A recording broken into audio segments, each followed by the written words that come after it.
drama.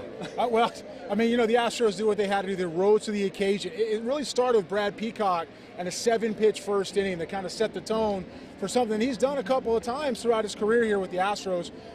And the pen, it was a pen day, right? It was a bullpen day, and the bullpen did what they needed to do to go forward. Consistently good at bats, timely hitting. It's how you win championships, and that's how they won the American League. As Jeremy and I always do, if you have questions for us, let us know. We'll answer those questions as the Astros are now about to get ready to face the Washington Nationals. As you can see behind us, you have a lot of the families. The players have just come out from celebrating inside the clubhouse. You know, I talked to Roberto Osuna, of course, Roberto giving up the big home run to tie the game in the ninth, but he was very adamant and very clear that, again, this is a team sport. And if you perhaps don't do your job, someone is always right there to pick you up, and that's what Jose Altuve did. Yeah, you know, you win as a ball club, you lose as a ball club, and that's kind of like not just the mindset of Roberto Osuna, but that's the mindset of winning ball clubs, and this ball club in particular is very close. They're very close, right? So they're going to take care of their teammates. It's exactly what happens. Somebody falls down, you pick them up, and you move forward together. So right behind us, we have Garrett Cole taking a picture with his family. We've seen, here comes Don Kelly, first base coach. AJ Hinch doing some interviews over there. Should we start talking World Series in terms of the matchup, or should we wait a little bit on that? Well, I mean, okay, you know what? Jeremy, give us a quick scouting report, initial scouting report.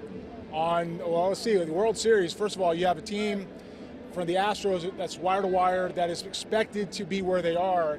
You have a team in the Washington Nationals who, you know, came into the postseason as a wild card and has overachieved a little bit in knocking the Cardinals with a right hook almost out of the playoffs. Was very hot at that time. They've sat for a couple of days now. The pitching matches up well for both clubs, and like the Tampa Bay Rays, the Nationals have an answer for everything. They worry me a little bit, if you will, if I'm the Astros, because they can keep coming at you. They can swing the bats, they can run the bases, they can play defense, they can pitch, and they can finish games. But doesn't every team at this stage worry you? I mean, they're here for a reason, obviously. Well, they all concern you because you're in the postseason. But we talked about Tampa, how that went down to the wire, and this was a good series as well. It's a very well played series. But the Astros ended up keeping their home field advantage this whole way, right? We said the Yankees didn't worry us as much as the Rays. The Nationals, to me, are similar for the Rays. So, and they're in the World Series for the first time ever with something to prove. Once again, Jason Bristol, former Major League scout, Jeremy Booth, our KHO U11 analyst. We've been talking baseball all year. We've been following this team like nobody else with our Extra Bases podcast. Yep. You know, I was mentioning to a number of the players inside that clubhouse, yes, this is a team of all-stars, but I think what really defines this team is its grit. Am I wrong in that assessment? Well, what that means to me is that they never quit. They're always fighting out innings, and they're fighting out at bats, and they're not giving into anything. And I would 100% agree with that testament. I mean, this is a ball club that does those type of things from start to finish. There really isn't a quit bone in this club. And absolutely, I mean, days like today, Altuve, yeah. I mean, look, he's a guy that somehow, believe it or not, people overlook. Hey, Springer, Jose Altuve is Jose Altuve for a reason, right? And he comes up with a home run in the ninth, right behind Osuna giving up a home run at the top of the ninth. That is the definition of grit, is fighting your way through that. All right, so checking in, we have Kathy here on Facebook. We have Ann, Michelle, Remy, Tracy. Tracy says, ain't going to be no sleeping tonight, which is a double negative, but we know what you mean. Right behind us, you can hear Carlos Correa, the crowd. There's probably, what, a couple hundred fans here? Still? Yeah, they're still here. Some people hanging out. I mean, they were watching the interviews. Josh Reddick came out and did an interview earlier, and they gave the Ric Flair. Yeah. Woo! Okay. So it was kind of cool. Josh Reddick was one of the first guys that I went looking for in that clubhouse, and one of the questions I asked him was, "Do you remember that tweet from the beginning of the season? Do you remember that tweet?" Yeah, the one I know it word for word. I remember. It was, "We are 7 games in, chill." Yeah. And he looked at the camera and he goes, "And look where we are now." Yeah. No, it's got to be gratifying. You know, first of all, if you come into the season as the American League favorite, which they did, and you do win the American League championship, right, and get your berth into the World Series, it's not mission accomplished, but you've done what you're supposed to do, right? So now you're where you're supposed to be, and almost like now, this is what they've been waiting all season for. So they're here and ready to go, and it's not their first time in the dance, right? No. This isn't their first time in the dance, so it's going to be fun to watch this club play. I also asked Josh Reddick, which is easier, getting to the World Series the first time or the second time? And he paused, and our colleague Daniel Gotera is posting a lot of these clubhouse interviews on social media. So while you're watching us, you can also pick up your other screen and check those out. And he basically said, well, we did this one in one fewer game, so I guess this one was easier. Yeah, well, getting to the World Series at any point is difficult. I don't care who you have on the mound. A lot has to go right. You got to be talented first and foremost, right? You have to get clubhouse chemistry. You have to have a manager in the front office that understands how to use the personnel. You have to have a lot of luck that people are going to stay healthy the whole way through, and you have to have that determination. And you have to have things which people don't realize, because this isn't a one-time thing for Jose Altuve and this club, that leave people on the field like did tonight. Jose Altuve goes deep, and Chapman's smiling. Chapman's smiling. He's one of the best closers in baseball maybe ever, and Chapman is smiling. And why was he smiling? Well, I think he was smiling because that's what winners do. He got beat. He just got beat. I mean, he's going to bounce back and be fine, but Jose Altuve came through, short to the ball approach, and hit the heck out of that thing, and ball game.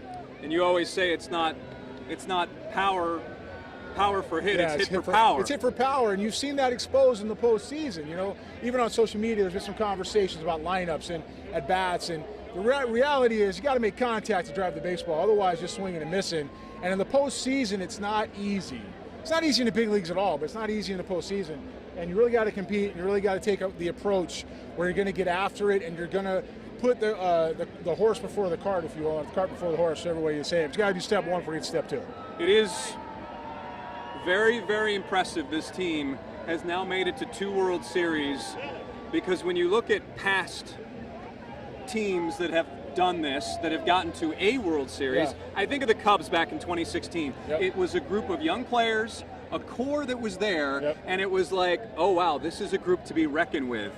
Well, no, it wasn't a group to be reckoned with, and I think that what this team has done. Hey, real quick, Ryan, let's turn this camera around. You can see Carlos Correa on the dugout, signing autographs and being with the fans, and I mean that's pretty cool, right? I mean, how many big leaguers go out and do that, especially a guy of his stature? Well, you know, it's something to celebrate. He's had a good series. He's had a good series on both sides of the ball. He swung the bat well when he needed to, and he's made some pretty good defensive plays throughout the postseason. So he has every reason to be happy. Carlos Correa, one thing that AJ had mentioned, he knew Carlos Correa was healthy, not because of the way he was hitting, but because of the way he was fielding and the way he was getting to the ball, and obviously making all the throws. Yeah, that's footwork and flexibility in your lower half and what your back is doing, and there's a lot more that goes to it besides swinging. He has done what this team has needed him to do. He's picked them up a couple of times, and they're not here without him.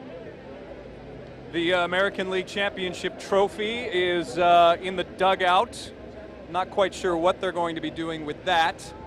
But again, as we look at the fans here, the grounds crew is also trying to clean up.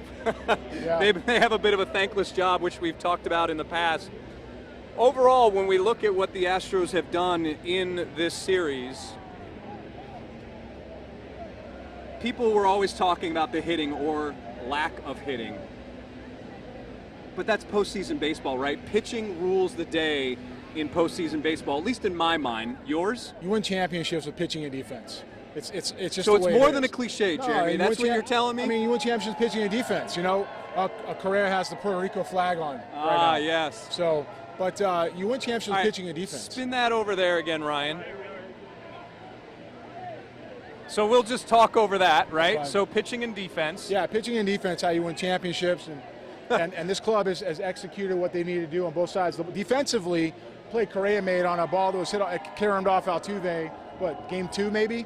Had a lot to do with why they're here.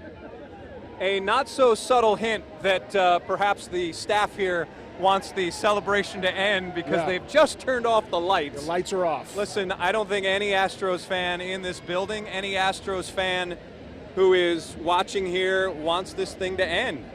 No, it's honestly, in the city of Houston, it should be a long night. It's going to be a long night.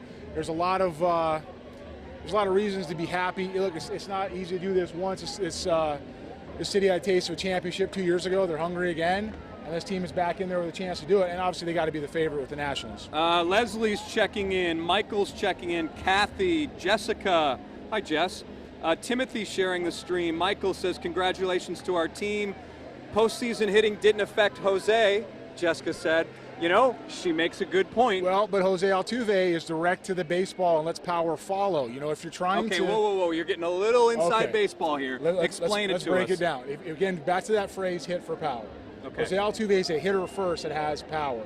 If your goal is power first, sometimes that stuff can eat you up. Especially guys that are pitching in the postseason that make these type of rosters.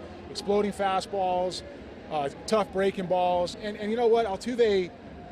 he's been this way his entire career. This isn't a surprise for him. You look at what the bullpen did. You said it started with Brad Peacock. How confident are you in this bullpen in the World Series against the Nationals crew? Well, I feel good about. See, relievers are volatile. Yeah. Right? So Jeremy has a saying, and it's so true because a lot of times on Twitter, we hear people say, oh, this guy, yeah, he throws 94, but he can't throw strikes. Or this guy, and he's not doing it. Jeremy has a saying, and I actually want to make a T-shirt out of it. Yeah, me too.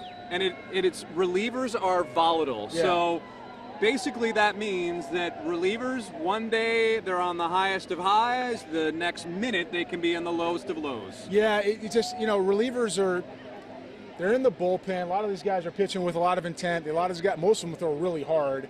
And that has a tendency to tax out your body and your mind a little bit. And so it's not as easy as people think, just come in and throw hard. So you got to be able to repeat a little bit. Sometimes they're up, sometimes they're down. When they're going good, they're really good. And when they explode, they explode.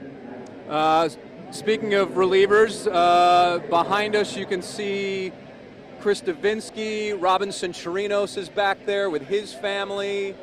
Jeff Luhnow is on the field. Miles Straw. I think they're trying to make an announcement for everyone to leave. It's time to go. Is that what they said? Is that what it was? Yeah, that's what they said, especially the fans. Yeah. Ladies and gentlemen, thank you for attending tonight. Said, please leave. Jorge checking in, Sandra, Cindy, Altuve, he is so deserving. The guy is quite possibly one of the greatest scouting stories in the history of baseball, in my mind. I keep going back to that, but when you see a guy of his stature and what he's been able to do, some people were saying, listen, GOAT, greatest of all time. I'm not going to go that far. There was a pretty good second baseman named Joe Morgan. Yeah, he's all right. But what he means to this organization, what he means to this team, he was here for the lean years, and now he is here for something that quite possibly we may never see in this organization's history again. It's a heck of a run, and this has taken 3 front offices to put together.